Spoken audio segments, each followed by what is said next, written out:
Next 16 మినిట్స్లో world మొత్తం మారిపోతుంది అని చెబితే మీరు నమ్ముతారా? మిసైల్ లాంచ్ అయ్యాక మీకు డిసిజన్ తీసుకోవడానికి 5 మినిట్స్ మాత్రమే ఉంటుంది. అండ్ వరస్ట్ పార్ట్ ఏంటి అంటే బాంబ్స్ కన్నా డేంజరస్ థింగ్ ఇంకా స్టార్ట్ కూడా కాలేదు. ఇమాజిన్ చేసుకోండి ఒక్కసారి, మీరు నార్మల్గా ఫోన్ యూజ్ చేస్తున్నారు, సడన్గా నెట్వర్క్ పోయింది, టీవీలో emergency alert, missile incoming, next 30 మినిట్స్లో సిటీస్ డిసపియర్ అవుతాయి అని వస్తుంది. ఇంకో 1 అవర్లో కంట్రీస్ కొలాప్స్ అవుతాయి. ఇది సినిమా కాదు, ఇది వరల్డ్ వార్ 3 అయితే జరిగే రియాలిటీ. సో ఈరోజు మనం డిస్కస్ చేయబోతున్నాం, వరల్డ్ వార్ 3 నిజంగా స్టార్ట్ అయితే ఏమవుతుందో చూద్దాం.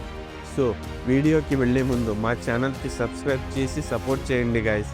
అలాగే వీడియో చివరి దాకా చూసి నచ్చితే లైక్ కొట్టి షేర్ చేయండి. మనం అనుకుంటున్నాం కదా వరల్డ్ వార్ అంటే బిగ్ ప్లానింగ్ ఉంటుంది అని, చాలా స్కెచెస్ వేస్తూ మూవ్ అవుతారు అని. బట్ రియాలిటీ ఏంటి అంటే world war 3 almost small issue నుంచి కూడా స్టార్ట్ అవ్వచ్చు. ఎగ్జాంపుల్కి, ఒక కంట్రీ ఇంకొక కంట్రీ షిప్ని అటాక్ చేసింది అనుకోండి, స్టార్ట్ అవుతుంది. బార్డర్లో ఫైట్ స్టార్ట్ అయ్యింది అనుకోండి, స్టార్ట్ అవుతుంది. లేదా ఒక మిసైల్ యాక్సిడెంట్లీ లాంచ్ అయ్యింది అనుకోండి, వార్ స్టార్ట్ అవుతుంది. ఇవి స్మాల్ ఇన్సిడెంట్ లాగా అనిపిస్తాయి, కానీ కూటమిగా కొంతమంది వ్యక్తులు ఇన్వాల్వ్ అయ్యాక చైన్ రియాక్షన్ స్టార్ట్ అవుతుంది. యుఎస్, రష్యా, చైనా లాంటి బిగ్ పవర్ ఇన్వాల్వ్ అయితే అది గ్లోబల్ వార్గా కూడా అయిపోతుంది. కానీ ఇక్కడ ఒక ట్విస్ట్ ఉంది. అది ఏంటి అంటే న్యూక్లియర్ వెపన్స్. అన్ని కంట్రీస్కి తెలుసు, వన్స్ న్యూక్లియర్ వెపన్ని యూజ్ చేస్తే విన్నర్ అంటూ ఎవ్వరూ ఉండరు అని. అందుకే వరల్డ్ వార్ 3 ఇప్పటి వరకు జరగలేదు. బట్ ప్రాబ్లం ఏంటి అంటే డిసిజన్ టైం చాలా తక్కువగా ఉంటుంది, కొంత మినిట్స్ మాత్రమే ఉంటుంది. మిస్టేక్ అయితే వార్ స్టార్ట్ అవుతుంది. అలాగే ఇప్పుడు మనం ఫ్యూచర్లో వార్ ఎలా ఉంటుందో అనేది చూద్దాం. మనం పాతకాలం వార్స్లో సోల్జర్స్ గన్స్తో ఫైట్ చేస్తారు అని చూస్తున్నాం కదా, కానీ వరల్డ్ వార్ 3 అలా ఉండదు. సో ఫ్యూచర్లో వార్ అంటే AI, drones, robot, cyber attacks ఇవన్నీ ఉంటాయి. ఇమాజిన్ చేయండి, 1000 ఆఫ్ డ్రోన్స్ స్కైస్లో ఆటోమేటిక్గా టార్గెట్ని అటాక్ చేస్తున్నాయి. సోల్జర్స్ అందరూ గ్రౌండ్లో ఉన్న వాళ్ళకి సపోర్ట్గా రోబోట్స్ ఉంటాయి. ఇంకో డేంజరస్ థింగ్స్ ఏంటి అంటే cyber warfare. Enemies countries power గ్రిడ్ని హ్యాక్ చేసి ఎలక్ట్రిసిటీని ఆఫ్ చేశారు అంటే no lights, no internet, no banking, అన్నీ ఆఫ్ అవుతాయి. కంట్రీస్ టోటల్గా బ్లాక్అవుట్గా అవుతుంది. ఇంకో బిగ్గెస్ట్ బ్యాటిల్ ఫీల్డ్ ఎక్కడ అవుతుంది అంటే అది స్పేస్. శాటిలైట్ని డిస్ట్రాయిడ్ చేస్తే జీపీఎస్ పోతుంది, కమ్యూనికేషన్ కూడా పోతుంది, మిలిటరీ బ్లైండ్ అయిపోతుంది. బేసికలీ వార్ గ్రౌండ్ మీద కాదు, ప్రతి చోట జరుగుతుంది. సో ఇలా ఫ్యూచర్లో వార్ జరగవచ్చు. ఇప్పుడు మోస్ట్ డేంజరస్ పార్ట్కి వస్తాం. వరల్డ్ వార్ 3 న్యూక్లియర్ స్టేజ్కి వెళితే అన్నీ ఫాస్ట్గా జరుగుతాయి. అందులో ముఖ్యంగా అంటే స్టెప్ 1 లాంచ్ డిసిజన్. అందులో ముఖ్యంగా స్టెప్ 1 లాంచ్ డిటెక్షన్. ఒక కంట్రీ మిసైల్ని లాంచ్ చేస్తుంది అంటే ఆపోజిట్ కంట్రీకి అలర్ట్ వస్తుంది వితిన్ సెకండ్లో. అలాగే స్టెప్ 2 డిసిజన్. లీడర్స్కి డిసిజన్ టైం 5 to 10 మినిట్స్ మాత్రమే ఉంటుంది. ప్రతీకారం తీర్చుకోవాలా లేక వెయిట్ చేయాలా అనే డిసిజన్ టైం ఉంటుంది, అది చాలా తక్కువ సమయం. Step 3 impact. మిసైల్ టార్గెట్ని రీచ్ అవుతే సిటీస్, మిలిటరీ బేసెస్ అన్నీ హిట్ అవుతాయి. సో దీనివల్ల ఇంపాక్ట్ చాలా గట్టిగా పడుతుంది. స్టెప్ 4 రిటలియేషన్ అంటే ప్రతీకారం. ఇంకో కంట్రీస్ కూడా న్యూక్లియర్ లాంచ్ చేస్తుంది ప్రతీకారంతో.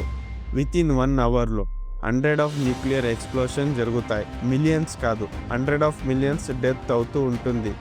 ఈఎంపీ వల్ల అంటే ఎలక్ట్రోమాగ్నెటిక్ పల్స్ వల్ల ఫోన్ వర్క్ అవ్వవు, ఇంటర్నెట్ పోతుంది, ఎలక్ట్రిసిటీ ఆఫ్ అవుతుంది, వరల్డ్ లిటరలీ డార్క్గా అయిపోతుంది. యాక్చువల్లీ బాంబ్స్ కన్నా డేంజరస్ ఏంటో తెలుసా? ఆఫ్టర్ మెత్ అంటే ఆఫ్టర్ ఎఫెక్ట్ అన్నమాట.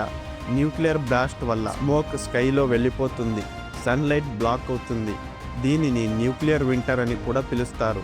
సో దానివల్ల వచ్చే రిజల్ట్ ఏంటి అంటే పంటలు పండవు, ఫుడ్ షార్టేజ్ వస్తుంది, గ్లోబల్ లెవెల్లో కరువు ఏర్పడుతుంది, పీపుల్ ఆకలి చావులతో చనిపోతారు. రేడియేషన్ వల్ల వాటర్ కలుషితం అవుతుంది, డిసీజెస్ చాలా స్ప్రెడ్ అవుతాయి, ఎకనామికల్ కొలాప్స్ కూడా జరుగుతుంది. అందులో ముఖ్యంగా మనీ యూజ్లెస్ అయిపోతుంది, బ్యాంక్స్ అన్నీ క్లోజ్ అవుతాయి, ట్రేడ్ మొత్తం స్టాప్ అవుతుంది, బేసికలీ సివిలైజేషన్ మొత్తంగా బ్రేక్ డౌన్ అవుతుంది. ఇప్పుడు క్వశ్చన్ ఏంటి అంటే, మనం వరల్డ్ వార్ 3 జరిగితే సర్వైవల్ అవ్వొచ్చా? ఏదైనా సేఫ్ ప్లేస్ ఉందా అని. ఆన్సర్ ఎస్, కానీ చాలా కష్టం. డైరెక్ట్ టార్గెటెడ్ ఏరియాస్లో సర్వైవల్ ఆల్మోస్ట్ ఇంపాసిబుల్ అనే చెప్పాలి. కానీ రిమోట్ ప్లేసెస్లో, అంటే మారుమూల ప్రదేశాలలో, అంటే ఐస్లాండ్, సౌత్ అమెరికా, న్యూజిలాండ్ లాంటి ప్లేసెస్లో కొంచెం బెటర్ ఛాన్స్ ఉంటాయి. కానీ ఫుల్ న్యూక్లియర్ వార్ అయితే 100% సేఫ్ ప్లేస్ అంటూ అనేదే లేదు. ఫ్యూచర్లో వరల్డ్ ఎలా ఉంటుంది అంటే, టెక్నాలజీ అనేది ఉండదు, ఇంటర్నెట్ అనేది కూడా ఉండదు. సర్వైవల్ మోడ్ లైఫ్ మాత్రమే. హ్యూమన్ పాపులేషన్ చాలా తగ్గిపోతుంది. న్యూక్లియర్ ఒకటి మనకు డేంజరస్ కాదు, ఇంకొక బిగ్గర్ డేంజరస్ కూడా ఉంది. అదేంటంటే, మనం న్యూక్లియర్ గురించి మాట్లాడుతున్నాం, కానీ రియల్ డేంజర్ ఇంకొకటి ఉంది. అదే బయోలాజికల్ వార్ఫేర్. అంటే వెపన్స్, బాంబ్స్ అనేదే లేకుండా వార్ చేయడం. అది ఎలాగో చూద్దాం. ఒక డేంజరస్ వైరస్ని రిలీజ్ చేస్తే అది సైలెంట్గా స్ప్రెడ్ అవుతుంది.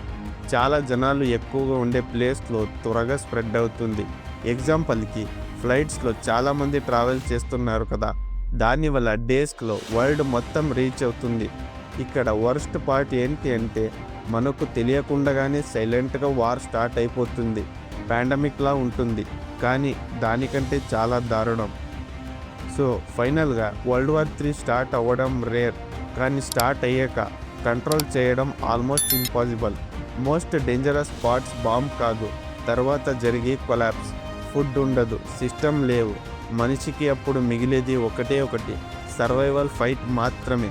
సింపుల్గా చెప్పాలి అంటే, వరల్డ్ వార్ 3 అంటే వార్ కాదు, హ్యూమానిటీ సర్వైవల్ టెస్ట్ లాంటిది. సో ఇది ఫ్రెండ్స్, ఒకవేళ వరల్డ్ వార్ 3 జరిగితే ఎలా ఉంటుంది, అలాగే ఏం జరగవచ్చు అని సింపుల్ వేలో అందరితో షేర్ చేసుకున్నా. మనం ఇప్పుడు సేఫ్గా ఉన్నట్టు అనిపిస్తుంది, కానీ రియాలిటీ ఏంటి అంటే, ఒక డిసిజన్, ఒక మిస్టేక్ మన వరల్డ్ని కంప్లీట్గా మార్చేస్తుంది. కానీ ఇంకా టైం ఉంది వార్ని అవాయిడ్ చేయడానికి. ఒకవేళ ఇది స్టార్ట్ అయితే వెనక్కి వెళ్ళే ప్రసక్తే ఉండదు. సో క్వశ్చన్ ఇప్పుడు మీ దగ్గరే ఉంది. వరల్డ్ వార్ 3 జరుగుతుంది అని మీరు నమ్ముతున్నారా? జరిగితే మీరు సర్వైవల్ అవుతారు అని అనుకుంటున్నారా? కామెంట్స్లో హానెస్ట్గా చెప్పండి. అండ్ రిమెంబర్, ఫ్యూచర్లో ఏం జరుగుతుందో మనం కంట్రోల్ చేయలేకపోయినా, ప్రజెంట్లో మనం ఎలా థింక్ చేస్తాం అనేది మనం డిసైడ్ చేయొచ్చు. సో ఈ వీడియో నచ్చితే లైక్ చేసి మీ ఫ్రెండ్స్తో పాటు షేర్ చేయండి. అలాగే ఛానల్ని సబ్స్క్రైబ్ చేయడానికి, అలాగే ఇన్స్టాగ్రామ్ అండ్ ఫేస్బుక్లో మన పేజ్ని ఫాలో చేయండి. లింక్ ఛానల్ బయోలో ఉంటుంది.